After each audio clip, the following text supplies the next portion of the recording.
ಬೆಂಗಳೂರಲ್ಲಿ ಆಟೋ ಚಾಲಕರಿಗೆ big shock ಎದುರಾಗಿದೆ. ಒಂದೇ ದಿನ ಆಟೋ ಚಾಲಕರಿಗೆ ಎರಡೆರಡು ಆಘಾತ. ಬೆಂಗಳೂರಿನಲ್ಲಿ ಬೈಕ್ ಟ್ಯಾಕ್ಸಿಗೆ ಅನುಮತಿ. ಬೆಂಗಳೂರಿನಲ್ಲಿ ಆಟೋ ಚಾಲಕರಿಗೆ ಇದು ಬಿಗ್ ಶಾಕ್. ಒಂದೇ ದಿನ ಆಟೋ ಚಾಲಕರಿಗೆ ಎರಡೆರಡು ಆಘಾತಗಳು ಎದುರಾಗಿರುವಂತಹದ್ದು.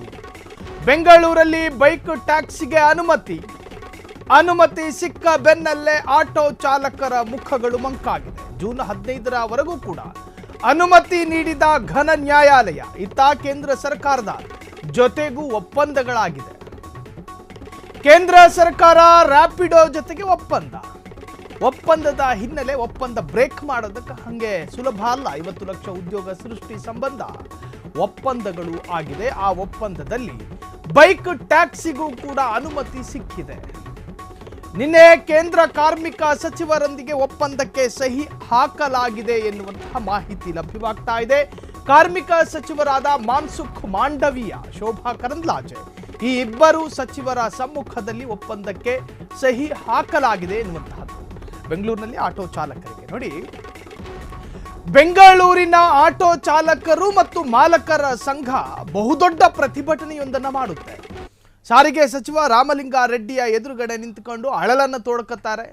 ನಾವು ಕಷ್ಟಪಟ್ಟು ಆಟೋ ಖರೀದಿಸಿ ರಸ್ತೆಯ ಪಾರ್ಕ್ಗಳಲ್ಲಿ ನಿಂತ್ಕೋತೀವಿ, ನಮಗೆ ಯಾವ ಬಾಡಿಗೆಗಳು ಕೂಡ ಸಿಗೋದಿಲ್ಲ.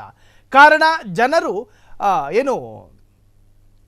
ಫ್ರೆಂಡ್ಲಿ ಪೇಮೆಂಟ್ ಅನ್ನೋ ರೀತಿಯಲ್ಲಿ ಆನ್ಲೈನ್ನಲ್ಲಿ ಕೂತು ಜಾಗದಲ್ಲಿ ಬುಕ್ ಮಾಡ್ಕೋತಾರೆ. ಅವರಿದ್ದ ಜಾಗಕ್ಕೆ ಆಟೋಗಳು ಬರುತ್ತೆ, ಬೈಕ್ಗಳು ಬರ್ತವೆ. ಅವರೇನು ಟ್ಯಾಕ್ಸ್ ಕಟ್ಟೋದಿಲ್ಲ. ಟ್ಯಾಕ್ಸ್ ಕಟ್ಟೋರು ನಾವು. ರೋಡ್ ಟ್ಯಾಕ್ಸ್ಗಳವರೆಗೂ ಕೂಡ ನಾವೇ ಕಟ್ತೀವಿ. ಆದರೆ ನಮ್ಮ ಬಳಿ ಕಸ್ಟಮರ್ಸ್ ಅಥವಾ ಪ್ಯಾಸೆಂಜರ್ಗಳು ಬರೋದಿಲ್ಲ. ರ್ಯಾಪಿಡೋನಂತಹ, ಓಲೋಗಳಂತಹ ಆನ್ಲೈನ್ ಕಂಪನಿಗಳು ನಮ್ಮನ್ನು ಯಾಮಾರಿಸ್ತಾ ಇದೆ. ಸಾಕಷ್ಟು ಗ್ರಾಹಕರು ಕೂಡ ಆಟೋ ಡ್ರೈವರ್ಗಳು ನಿಶ್ಚಿತ ಪ್ರೈಸ್ಗಿಂತಲೂ ಕೂಡ ಮೀಟರ್ ಹಾಕೋದಿಲ್ಲ. ನಿಶ್ಚಿತ ಪ್ರೈಸ್ಗಿಂತಲೂ ಕೂಡ ಹೆಚ್ಚಿನ ಹಣವನ್ನು ಪಡೆದುಕೊಳ್ತಾರೆ. ಹಾಗಾಗಿ ರ್ಯಾಪಿಡೋ ಅಥವಾ ಆನ್ಲೈನ್ ಕಂಪನಿಗಳಿಗೆ ಉತ್ತಮ ಎನ್ನುವಂತಹ ಅಭಿಪ್ರಾಯಗಳನ್ನು ಕೂಡ ಸಾಕಷ್ಟು ಸೋಷಿಯಲ್ ಮೀಡಿಯಾದಲ್ಲಿ ಪ್ಯಾಸೆಂಜರ್ಗಳೇ ಹಂಚಿಕೊಂಡಿದ್ದು. ಸೊ ಈ ಬೆಂಗಳೂರಿನಲ್ಲಿ ಬೈಕ್ ಟ್ಯಾಕ್ಸಿಗೆ ಈಗ ಅನುಮತಿ ಸಿಕ್ಕಿರುವಂತಹದ್ದು. ಜೂನ್ 15ರವರೆಗೂ ಕೂಡ ಅನುಮತಿ ನೀಡಿದ ಕರ್ನಾಟಕ ಹೈಕೋರ್ಟ್. ಇತ್ತ ಕೇಂದ್ರ ಸರ್ಕಾರದ ಜೊತೆಗೂ ಒಪ್ಪಂದಗಳಾಗಿದೆ. ಇನ್ನು ಕೇಂದ್ರ ಸರ್ಕಾರ ರ್ಯಾಪಿಡೋ ಜೊತೆಗೆ ಒಪ್ಪಂದ, 50 ಲಕ್ಷ ಉದ್ಯೋಗ ಸೃಷ್ಟಿ. ನೋಡಿ, ಭಾರತದಾದ್ಯಂತ ರ್ಯಾಪಿಡೋ ವಿಸ್ತರಿಸಿಕೊಂಡು ಹೋಗಿದೆ. ಬರೀ ರ್ಯಾಪಿಡೋ ಮಾತ್ರವಲ್ಲ, ಓಲೋ ಇದೆ, ಊಬರ್ ಇದೆ, ಹೀಗೆ ನಾನಾ ತರಹದ ಗ್ರ್ಯಾಬ್ಗಳಿದ್ದಾವೆ. ಹೀಗೆ ನಾನಾ ತರಹದ ಕಂಪನಿಗಳಿದ್ದಾವೆ. ಎಲ್ಲರೂ ಕೂಡ ನಾವು ಗ್ರಾಹಕರ ಸೇವೆಗಾಗಿ ಇರೋದು ಅಂತ ಹೇಳ್ಕೋತಾರೆ. ಸೊ ಆ ಹೆಸರಿನಲ್ಲಿ ಆಟೋ ಡ್ರೈವರ್ಗಳಿಗೆ ಪ್ಯಾಸೆಂಜರ್ಗಳಿಲ್ಲದೆ ನಮ್ಮ ಕುಟುಂಬವನ್ನು ಹೆಂಗೆ ಸಾಕೋದು, ನಮ್ಮ ಗಾಡಿಗಳನ್ನು ಹೆಂಗೆ ನಾವು ನಿರ್ವಹಣೆ ಮಾಡೋದು ನಮಗಾಗ್ತಾ ಇಲ್ಲ. ಆಟೋ ಚಾಲಕರು ಅಳಲನ್ನು ತೋಡ್ಕೊಂಡಿದ್ರು. ರಾಮಲಿಂಗಾರೆಡ್ಡಿ ನಿಮ್ಮ ಸಮಸ್ಯೆಗೆ ಪರಿಹಾರ ಕೊಡ್ತೀವಿ ಅಂತ ಹೇಳಿ ಕೂಡ ಭರವಸೆಯನ್ನು ಕೊಟ್ಟಿದ್ರು. ಈ ಬಗ್ಗೆ ಹೆಚ್ಚಿನ ಡೀಟೇಲ್ಸ್ ಅನ್ನು ಪಡೆಯೋಣ. ನಮ್ಮ ಪ್ರತಿನಿಧಿ ಅಕ್ಷಯ್ ಈಗ ಡೆಸ್ಕ್ನಿಂದ ನೇರವಾಗಿ ಲೈವ್ ಆಗಿ ಜಾಯ್ನ್ ಆಗಿದ್ದಾರೆ. ಅಕ್ಷಯ್, ಒಂದು ಕಡೆ ಚಾಲಕರು ರಾಮಲಿಂಗಾರೆಡ್ಡಿ ಅವರ ಜೊತೆ ತಮ್ಮ ಅಳಲನ್ನು ತೋಡ್ಕೊಂಡಿದ್ರು. ಎಲ್ಲೋ ಒಂದು ಕಡೆ ನಿಮಗೆ ಇದಕ್ಕೆ ನ್ಯಾಯವನ್ನು ಒದಗಿಸ್ತೀವಿ ಅಂತ ಹೇಳಿ ಸಾರಿಗೆ ಸಚಿವರು ಕೂಡ ಭರವಸೆಯನ್ನು ಕೊಟ್ಟರು. ಆದರೆ ಈ ಒಂದು ವಿಚಾರ ಕೋರ್ಟ್ನಲ್ಲಿತ್ತು. ಈಗ ಕೋರ್ಟ್ ಕೊಟ್ಟಿರ್ತಕ್ಕಂಥ ಆದೇಶ ಒಂದು ರೀತಿಯ ಬೆಂಗಳೂರು ಮಾತ್ರವಲ್ಲ, ಕರ್ನಾಟಕದ ಎಲ್ಲ ಆಟೋ ಚಾಲಕರಿಗೂ ಕೂಡ ಇದು ಅನ್ವಯಿಸುತ್ತಾ, ಎಲ್ರಿಗೂ ಕೂಡ ಇದೊಂಥರಹದ ಆಘಾತವಾಗಿ ಕಾಡುತ್ತಾ ಅಂತ ಅಕ್ಷಯ್? ಸಾಹಿಲ್, ಬೆಂಗಳೂರಲ್ಲಿ ಆಟೋ ಮತ್ತು ಕ್ಯಾಬ್ಗಳನ್ನು ಓಡಿಸ್ತಾ ಇರುವಂಥವರಿಗೆ ನಿನ್ನೆ ಒಂದೇ ದಿನ ಎರಡು ಶಾಕ್. ಬೆಂಗಳೂರಲ್ಲಿ ಆಟೋ ಮತ್ತು ಕ್ಯಾಬ್ಗಳನ್ನು ಓಡಿಸ್ತಾ ಇರುವಂಥವ್ರು ಯಾರೆಲ್ಲ ಓಲಾ, ಊಬರ್ ಮತ್ತು ರ್ಯಾಪಿಡೋ ಮತ್ತು ನಮ್ಮ ಮೆಟ್ರೋ ಅಂತೇಳಿ ಸಪ್ರೇಟಾಗಿ ಇನ್ನೊಂದು ಆ್ಯಪ್ ಇದೆ, ಅದರಲ್ಲಿ ಯಾರು ಆಟೋಗಳನ್ನು ಓಡಿಸ್ತಾ ಇದ್ದಾರೆ ಎಲ್ರಿಗೂ ಕೂಡ ನಿನ್ನೆ ಎರಡು ಶಾಕ್ ಆಗಿದೆ. ಒಂದು, ನಿನ್ನೆ ಕರ್ನಾಟಕ ಹೈಕೋರ್ಟು ಬೆಂಗಳೂರಲ್ಲಿ ಬೈಕ್ ಟ್ಯಾಕ್ಸಿಗಳಿಗೆ ತಾನು ವಿಧಿಸಿದ್ದಂತಹ ನಿರ್ಬಂಧವನ್ನು ತೆಗೆದುಹಾಕಿ ಬೈಕ್ ಟ್ಯಾಕ್ಸಿಗಳಿಗೆ ಜೂನ್ 15ರವರೆಗೆ ಅವಕಾಶವನ್ನು ಮಾಡಿಕೊಟ್ಟಿದೆ. ಫೆಬ್ರವರಿ ತಿಂಗಳಲ್ಲಿ ಕರ್ನಾಟಕ ಹೈಕೋರ್ಟು ಒಂದು ಮಧ್ಯಂತರ ಆದೇಶವನ್ನು ಕೊಡ್ತು. ಏನು ಅಂತ ಹೇಳಿದ್ರೆ 6 ವಾರಗಳ ಒಳಗಾಗಿ ಬೆಂಗಳೂರಲ್ಲಿ ಬೈಕ್ ಟ್ಯಾಕ್ಸಿಗಳಿಗೆ ನಿರ್ಬಂಧ ಹೇರಬೇಕು ಅಂತೇಳಿ. ಅದು ಓಲಾ ಇರ್ಬೋದು, ರ್ಯಾಪಿಡೋ ಇರ್ಬೋದು, ಊಬರ್ ಇರ್ಬೋದು, ಯಾವುದೇ ಬೈಕ್ ಟ್ಯಾಕ್ಸಿಗಳಿದ್ದರೆ ನಿರ್ಬಂಧ ಹೇರಬೇಕು ಅಂತೇಳಿ ಸೂಚನೆಯನ್ನು ಕೊಡ್ತು. ಕರ್ನಾಟಕ ಹೈಕೋರ್ಟ್ನ ಈ ಸೂಚನೆಯ ಬಳಿಕ ಸಾರಿಗೆ ಸಚಿವ ರಾಮಲಿಂಗಾರೆಡ್ಡಿ ಅವರು ಏಪ್ರಿಲ್ 25ನೆಯ ತಾರೀಕು ಎಲ್ಲ ಸಾರಿಗೆ ಇಲಾಖೆಗೆ ಪತ್ರವನ್ನು ಬರೆದು ಹೈಕೋರ್ಟ್ ಆದೇಶವನ್ನು ಜಾರಿಗೊಳಿಸಬೇಕು, ಬೈಕ್ ಟ್ಯಾಕ್ಸಿಗಳಿಗೆ ನಿರ್ಬಂಧವನ್ನು ಹೇರಬೇಕು ಅಂತೇಳಿ ಸೂಚನೆಯನ್ನು ಕೊಟ್ಟರು. ಬೆಂಗಳೂರಲ್ಲಿ ಆಟೋ ಮತ್ತು ಕ್ಯಾಬ್ ಚಾಲಕರು ನಿಟ್ಟುಸಿರನ್ನು ಬಿಟ್ಟರು. ಸದ್ಯ ನಮ್ಮ ದುಡಿಮೆಗೆ ಹೊಡೆತ ಬೀಳಲ್ಲ ಅಂತೇಳಿ. ಆದರೆ ರ್ಯಾಪಿಡೋ, ಓಲಾ ಮತ್ತು ಊಬರ್ ಈ 3 ಕಂಪನಿಗಳೇನಿವೆ ಇವು ಕರ್ನಾಟಕ ಹೈಕೋರ್ಟಿಗೆ ಮಧ್ಯಂತರ ಅರ್ಜಿಯನ್ನು ಸಲ್ಲಿಸಿದ್ವು.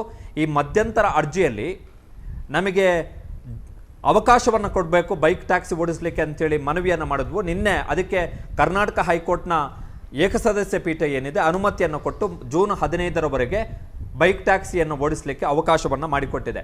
ನಿನ್ನೆ ಕರ್ನಾಟಕ ಹೈಕೋರ್ಟಿಗೆ ಕೊಟ್ಟಿರುವಂತಹ ಮಾಹಿತಿಯ ಪ್ರಕಾರ 6 ಲಕ್ಷ ನೋಂದಾಯಿತ ಬೈಕ್ ಟ್ಯಾಕ್ಸಿಗಳಿದ್ದಾವೆ. 6 ಲಕ್ಷ ನೋಂದಾಯಿತ ಬೈಕ್ ಟ್ಯಾಕ್ಸಿಗಳು ರ್ಯಾಪಿಡೋ, ಓಲಾ, ಊಬರ್ನಲ್ಲಿ ರಿಜಿಸ್ಟರ್ ಮಾಡಿಕೊಂಡಿರುವಂತಹ 6 ಲಕ್ಷ ಬೈಕ್ ಟ್ಯಾಕ್ಸಿಗಳು ಇರುವಂಥದ್ದು. ಇದು ಒಂದು ಲೆಕ್ಕ.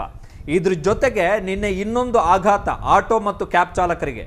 ಏನು ಅಂತ ಹೇಳಿದ್ರೆ, ನಿನ್ನೆ ಈ ದೇಶದ ಪ್ರಮುಖ ಏನು ಅಗ್ರಿಗೇಟರ್ ಏನಿದೆ ರ್ಯಾಪಿಡೋ, ನಿನ್ನೆ ಕೇಂದ್ರ ಸರ್ಕಾರದ ಜೊತೆಗೆ ಒಂದು ಒಪ್ಪಂದವನ್ನು ಮಾಡಿಕೊಂಡಿದೆ. MOU ಅನ್ನು ಮಾಡಿಕೊಂಡಿದೆ ಕೇಂದ್ರ ಕಾರ್ಮಿಕ ಸಚಿವಾಲಯದ ಜೊತೆಗೆ. ಆ MOU ಪ್ರಕಾರ ಮುಂದಿನ 1-2 ವರ್ಷಗಳ ಅವಧಿಯಲ್ಲಿ 50 ಲಕ್ಷ ಉದ್ಯೋಗವನ್ನು ನಾವು ಸೃಷ್ಟಿ ಮಾಡ್ತೀವಿ ಎನ್ನುವಂಥದ್ದು ಆ ಒಪ್ಪಂದದ ಸಾರಾಂಶ. ಆ ಒಪ್ಪಂದದ ಪ್ರಮುಖ ಸಾರಾಂಶಗಳಲ್ಲಿ ಏನು ಅಂತ ಹೇಳಿದ್ರೆ, ಬೈಕ್ ಟ್ಯಾಕ್ಸಿ ಕೂಡ ಒಳಗೊಂಡಿದೆ. ಬೈಕ್ ಟ್ಯಾಕ್ಸಿ ಮತ್ತು ಪಿಂಕ್ ಟ್ಯಾಕ್ಸಿ ಒಳಗೊಂಡಿದೆ. ಅಂದರೆ ಬೆಂಗಳೂರು ಸೇರಿದಂತೆ ದೇಶದ ಮಹಾನಗರಗಳಲ್ಲಿ, ದೇಶದ ನಗರಗಳಲ್ಲಿ ಬೈಕ್ ಟ್ಯಾಕ್ಸಿಯನ್ನು ಓಡಿಸಲಿಕ್ಕೆ ಈಗ ಕೇಂದ್ರ ಸರ್ಕಾರದ ಕಾರ್ಮಿಕ ಇಲಾಖೆಯ ಜೊತೆಗೇನೆ ಒಪ್ಪಂದವನ್ನು ಮಾಡಿಕೊಂಡಿರುವಂಥದ್ದು. ನಿನ್ನೆ ಒಪ್ಪಂದ ಮಾಡಿಕೊಳ್ಳುವಂತಹ ಸಂದರ್ಭದಲ್ಲಿ ಕೇಂದ್ರ ಕಾರ್ಮಿಕ ಸಚಿವ ಮನ್ಸುಖ್ ಮಾಂಡವಿಯಾ ಜೊತೆಗೆ ಕಾರ್ಮಿಕ ಖಾತೆ ರಾಜ್ಯ ಸಚಿವೆ ನಮ್ಮ ರಾಜ್ಯದವರೇ ಆದಂತಹ ಶೋಭಾ ಕರಂದ್ಲಾಜೆ ಕೂಡ ಇದ್ರು. ಸೊ ಕೇಂದ್ರ ಸರ್ಕಾರದ ಜೊತೆಗೆ ಒಂದು ಪಾಲಿಸಿಗೆ ಸಂಬಂಧಪಟ್ಟ ಹಾಗೆ ರ್ಯಾಪಿಡೋ ಒಪ್ಪಂದವನ್ನು ಮಾಡಿಕೊಂಡಿದೆ. ಅದರಲ್ಲಿ ಬೈಕ್ ಟ್ಯಾಕ್ಸಿ ಕೂಡ ಸೈಲೆಂಟ್ ಫೀಚರ್ ಪ್ರಮುಖ ಅಂಶಗಳಲ್ಲಿ ಅದು ಕೂಡ ಒಂದು.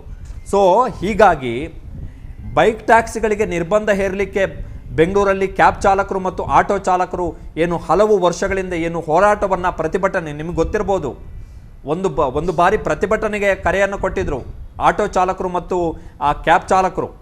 ಆ ಪ್ರತಿಭಟನೆ ಕೊಟ್ಟು ಬೈಕ್ ಟ್ಯಾಕ್ಸಿ ಓಡಿಸ್ತಾ ಇರುವಂಥವರಿಗೆ ಅಡ್ಡ ಹಾಕಿ ಅವರ ಮೇಲೆ ಹಲ್ಲೆ ನಡೆಸಿದಂಥ ಘಟನೆಗಳು ಕೂಡ ನಡೆದಿವೆ. ಸೊ ಈಗ ಸರ್ಕಾರದ ಜೊತೆಗೆಯೇ ಬೈಕ್ ಟ್ಯಾಕ್ಸಿ ಓಡಿಸಲಿಕ್ಕೆ ಒಪ್ಪಂದವನ್ನು ಮಾಡಿಕೊಂಡಿರುವಾಗ ಒಂದು ಪ್ರಮುಖ ಖಾಸಗಿ ಕಂಪನಿ ಅದಕ್ಕೆ ನಿರ್ಬಂಧ ಹೇರುವಂತಹ ಸಾಧ್ಯತೆಗಳು ಬಹುಶಃ ಇನ್ನಿಲ್ಲ ಅನ್ಸುತ್ತೆ. ಸೊ ಆಟೋ ಮತ್ತು ಕ್ಯಾಬ್ ಚಾಲಕರಿಗೆ ಬೈಕ್ ಟ್ಯಾಕ್ಸಿಯ ವಿರುದ್ಧ ಏನು ಇಷ್ಟು ದಿನ ಹೋರಾಟವನ್ನು ಮಾಡ್ತಾ ಇದ್ರು ಅವರಿಗೆ ಅತ್ಯಂತ ದೊಡ್ಡ ಹಿನ್ನಡೆ. ಇದು ನಿನ್ನೆ ಏಕಕಾಲಕ್ಕೆ 2 ಶಾಕ್ ಸಿಕ್ಕಿದೆ. ಸಾಹಿಲ್ ಅವರೇ, ಅಕ್ಷಯ್, ಸಾಂದರ್ಭಿಕವಾಗಿ ಒಂದು ಪ್ರಶ್ನೆ. ಈ ಹಿಂದೆ ಈ ರ್ಯಾಪಿಡೋ ಚಾಲಕರಿಗೆ ಆಟೋ ಡ್ರೈವರ್ಗಳು ಹಲ್ಲೆ ಮಾಡ್ತಾ ಇದ್ರು. ನೀವು ಯಾಕೆ ಹಲ್ಲೆ ಮಾಡ್ತೀರಾ ಅಂತ ಹೇಳಿ ಪೊಲೀಸರು ಪ್ರಶ್ನೆ ಮಾಡಿದಾಗಲೆಲ್ಲವೂ ಕೂಡ ಈ ರ್ಯಾಪಿಡೋ ಕಂಪನಿ ಕಾನೂನು ಬಾಹಿರವಾಗಿ ಕೆಲಸ ಮಾಡ್ತಾ ಇದೆ, ಹಾಗಾಗಿ ಹಲ್ಲೆ ಮಾಡ್ತಾ ಇದೀವಿ ಅಂತ ಹೇಳ್ತಾ ಇದ್ರು. ಇನ್ನು ಮುಂದೆ ರ್ಯಾಪಿಡೋ, ಓಲೋ, ಊಬರ್ ಇದರ ಚಾಲಕರು ನಿರಾಳ್ರ, ಇವ್ರ ಮೇಲೆ ಹಲ್ಲೆ ಮಾಡುವಂತಹದ್ದು ಇನ್ನು ಸಂಭವಿಸ್ಲಿಕ್ಕಿಲ್ವಾ? ಏನು ಹೇಳ್ತೀರಾ ಅಕ್ಷಯ್? ಸಾಹಿಲ್, ಈಗ ಬೈಕ್ ಟ್ಯಾಕ್ಸಿಗೆ ನೀವು ಕೇಳಿದಂಥ ಪ್ರಶ್ನೆ ಕರೆಕ್ಟ್ ಆಗಿದೆ. ಏನು ಅಂತ ಹೇಳಿದ್ರೆ, ಬೈಕ್ ಟ್ಯಾಕ್ಸಿಗೆ ಕರ್ನಾಟಕದಲ್ಲಿ ಅನುಮತಿ ಇದೆ, ಬಟ್ ಈ ಎಲೆಕ್ಟ್ರಿಕ್ ಬೈಕ್ ಟ್ಯಾಕ್ಸಿಗೆ ಅನುಮತಿ ಇರುವಂಥದ್ದು 2022ರಲ್ಲಿ ಆಗ BJP ಸರ್ಕಾರ ಕರ್ನಾಟಕದಲ್ಲಿ ಈ ಬೈಕ್ ಟ್ಯಾಕ್ಸಿ ಅಂದರೆ ಎಲೆಕ್ಟ್ರಿಕ್ ಬೈಕ್ ಟ್ಯಾಕ್ಸಿಗಳಿಗೆ ಅನುಮತಿಯನ್ನು ಕೊಡುತ್ತೆ ತನ್ನ EV ನೀತಿಯಲ್ಲಿ. ಅಂದರೆ ಯಾವುದೆಲ್ಲ ವಿದ್ಯುತ್ ಚಾಲಿತ ಎಲೆಕ್ಟ್ರಿಕ್ ಬೈಕ್ಗಳಿದ್ದಾವೆ ಅವುಗಳನ್ನು ಬಾಡಿಗೆಗೆ ಪ್ಯಾಸೆಂಜರ್ ವಾಹನವಾಗಿ ಬಳಸಲಿಕ್ಕೆ ಅನುಮತಿಯನ್ನು ಕೊಡುತ್ತೆ. ಅದರ ಆಧಾರದ ಮೇಲೆ ಬೈಕ್ ಟ್ಯಾಕ್ಸಿ ಪ್ರಯೋಗ ಆಯಿತು ಕರ್ನಾಟಕದಲ್ಲಿ, ವಿಶೇಷವಾಗಿ ಬೆಂಗಳೂರಲ್ಲಿ. ಈಗ ಫಾರ್ ಎಕ್ಸಾಂಪಲ್ ನೀವು ಓಲಾಕ್ಕೆ ತೆಗೆದುಕೊಂಡು ನೋಡಿದ್ರೆ, ಓಲಾದಲ್ಲಿರುವಂತಹ ಬಹುತೇಕ ಬೈಕ್ ಟ್ಯಾಕ್ಸಿಗಳೆಲ್ಲವೂ ಕೂಡ ಓಲಾ ಬೈಕುಗಳು. ಇದಾದ ಬಳಿಕ ರ್ಯಾಪಿಡೋ ಕೂಡ ಸ್ಟಾರ್ಟ್ ಮಾಡ್ತಾ ಅದನ್ನು, ಅದಾದ ಬಳಿಕ ಊಬರ್ ಕೂಡ ಸ್ಟಾರ್ಟ್ ಮಾಡ್ತು. ಸೊ ಬೈಕ್ ಟ್ಯಾಕ್ಸಿಗೆ ಪಾಲಿಸಿ ವೈಸ್ ಎಲೆಕ್ಟ್ರಿಕ್ ಬೈಕ್ ಟ್ಯಾಕ್ಸಿಗೆ ಕರ್ನಾಟಕದಲ್ಲಿ ಅನುಮತಿಯನ್ನು ನೀಡಲಾಗಿತ್ತು 2022ರಲ್ಲಿ. ಆದರೆ ಸಿದ್ದರಾಮಯ್ಯನವರ ಸರ್ಕಾರ 2024ರಲ್ಲಿ ಅಧಿಕಾರಕ್ಕೆ ಬಂದ ಬಳಿಕ ಆಟೋ ಮತ್ತು ಕ್ಯಾಬ್ ಚಾಲಕರಿಂದ ಒತ್ತಡ ಜಾಸ್ತಿ ಆಗಿದ್ದರಿಂದ ಈ ಬೈಕ್ ಟ್ಯಾಕ್ಸಿಗೂ ಅಂದರೆ ಎಲೆಕ್ಟ್ರಿಕ್ ಬೈಕ್ ಟ್ಯಾಕ್ಸಿಗೆ ನೀಡಲಾಗಿದ್ದಂಥ ಅನುಮತಿ ಏನಿತ್ತು ಪಾಲಿಸಿ ನೀತಿ ಆಧಾರದಲ್ಲಿ ಅದನ್ನು ಹಿಂಪಡೆಯಲಾಯಿತು. ಬಟ್ ಈಗ ನಿನ್ನೆ ಸ್ವತಃ ರ್ಯಾಪಿಡೋದವರೇ ಬೈಕ್ ಟ್ಯಾಕ್ಸಿಗೆ ಸಂಬಂಧಪಟ್ಟ ಹಾಗೆ ಒಪ್ಪಂದ ಮಾಡಿಕೊಂಡಿದ್ದಾರೆ ಕೇಂದ್ರ ಕಾರ್ಮಿಕ ಖಾತೆ ಸಚಿವಾಲಯದ ಜೊತೆಗೆ. ಸೊ ಹಾಗಿದ್ದ ಮೇಲೆ ಅದನ್ನು ಕಾನೂನು ಬಾಹಿರ ಅಂತ ಹೇಳಲಿಕ್ಕೆ ಹೇಗೆ ಸಾಧ್ಯ? ಹೇಳಲಿಕ್ಕೆ ಸಾಧ್ಯನೇ ಇಲ್ಲ. ಸೊ ಹೋರಾಟದ ಏನೆಲ್ಲ ಅವಕಾಶಗಳಿದ್ವು ಎಲ್ಲ ಹೋಗಿದೆ. ಈಗ ಆಟೋ ಚಾಲಕರಾಗಲಿ ಕ್ಯಾಬ್ ಚಾಲಕರಾಗಲಿ ಖಂಡಿತವಾಗಿಯೂ ಈಗ ಬೈಕ್ ಟ್ಯಾಕ್ಸಿಗಳನ್ನು ಪ್ರಶ್ನೆ ಮಾಡಲಿಕ್ಕೆ ಅವಕಾಶಗಳಿಲ್ಲ. MOU ಮಾಡಿಕೊಂಡಿದೆ ಒಂದು ಕಂಪನಿ, ಬೈಕ್ ಟ್ಯಾಕ್ಸಿ ಓಡಿಸುವಂಥ ಒಂದು ಕಂಪನಿ ಕೇಂದ್ರ ಸರ್ಕಾರದ ಜೊತೆಗೆ ಒಪ್ಪಂದವನ್ನು ಮಾಡಿಕೊಂಡಿದೆ. ಸೊ ಒಪ್ಪಂದ ಮಾಡಿಕೊಂಡಿದೆ ಅಂತ ಹೇಳಿದ್ರೆ ಲೀಗಲ್ ಪಾಲಿಸಿ ಫ್ರೇಮ್ವರ್ಕ್ ಒಳಗಡೆ ಅದು ಬಂದಾಗಿದೆ. ಸೊ ಆಟೋ ಚಾಲಕರು, ಕ್ಯಾಬ್ ಚಾಲಕರು ಯಾರೋ ಒಂದಿಬ್ಬರು ಬೈಕ್ ಟ್ಯಾಕ್ಸಿ ಓಡಿಸುವವರನ್ನು ತಡೆದು ನಿಲ್ಲಿಸಬಹುದು, ಅವರನ್ನು ಪ್ರಶ್ನಿಸಬಹುದು ಆವೇಶದಲ್ಲಿ, ಸಿಟ್ಟಿನಲ್ಲಿ. ಆದರೆ ಅದನ್ನು ಕಾನೂನು ಬಾಹಿರ ಅಂತೇಳಿ ಹೇಳಲಿಕ್ಕೆ ಈಗ ಆಟೋ ಚಾಲಕರಿಗಾಗಲಿ ಕ್ಯಾಬ್ ಚಾಲಕರಿಗಾಗಲಿ ಅವಕಾಶ ಇಲ್ಲ. ಥ್ಯಾಂಕ್ ಯು ಅಕ್ಷಯ್ ತಮ್ಮೆಲ್ಲ ಡೀಟೇಲ್ಸ್ಗೆ. ಒಟ್ಟಾರೆ ಇನ್ನು ಆಟೋ ಡ್ರೈವರ್ಗಳ ಕಾನೂನಾತ್ಮಕ ಹೋರಾಟ, ಅವರ ಮುಂದಿನ ಹೆಜ್ಜೆ ಎನ್ನುವಂತಹದ್ದೇ ಈಗ ರ್ಯಾಪಿಡೋ ಚಾಲಕರು ಮತ್ತು ಆ ಕಂಪನಿಗೆ ಕಾಡ್ತಾ ಇರತಕ್ಕಂತಹ ಪ್ರಶ್ನೆ. ಕ್ಷಣ ಕ್ಷಣದ ಸುದ್ದಿಗಳಿಗಾಗಿ ಫ್ರೀಡಂ ಟಿವಿ ಸಬ್ಸ್ಕ್ರೈಬ್ ಮಾಡಿ, ಲೈಕ್ ಮಾಡಿ ಹಾಗೂ ಫಾಲೋ ಮಾಡಿ. ಹೊಸ ಸುದ್ದಿಗಳ ನೋಟಿಫಿಕೇಶನ್ಗಾಗಿ ಬೆಲ್ ಐಕಾನ್ ಮೇಲೆ ಕ್ಲಿಕ್ ಮಾಡಿ.